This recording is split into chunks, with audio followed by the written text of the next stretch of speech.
Been waking up in the middle of the night so anxious that like I don't have any assets, I don't have anything saved for retirement, I don't have anything in savings, and I have so much debt. Like, will I ever be able to like be okay financially? That's exactly what my client and I were talking about this Wednesday. And like what we realized, what we talked about is like, hey, sometimes that scarcity, sometimes those like old patterns of like shaming ourselves about our financial decisions, they're still there, you know? And she realized like, hey, I don't think I've forgiven myself for like putting myself into this situation, for like swiping the credit card so many times and ending up in like $15,000-$20,000 of credit card debt, you know?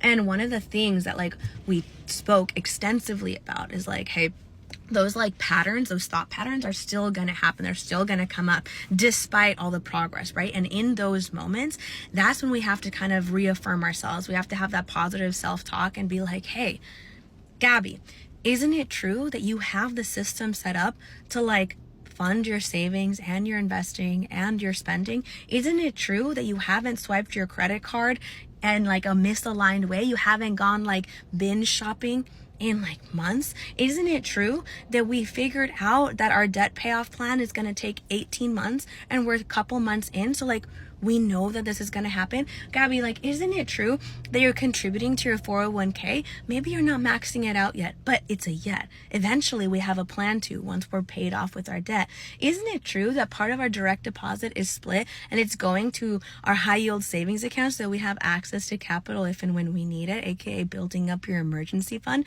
And when we do that, right? Because the thing is like those insignificant, seemingly insignificant things of like, it's only $25, it's only 1% or whatever, right?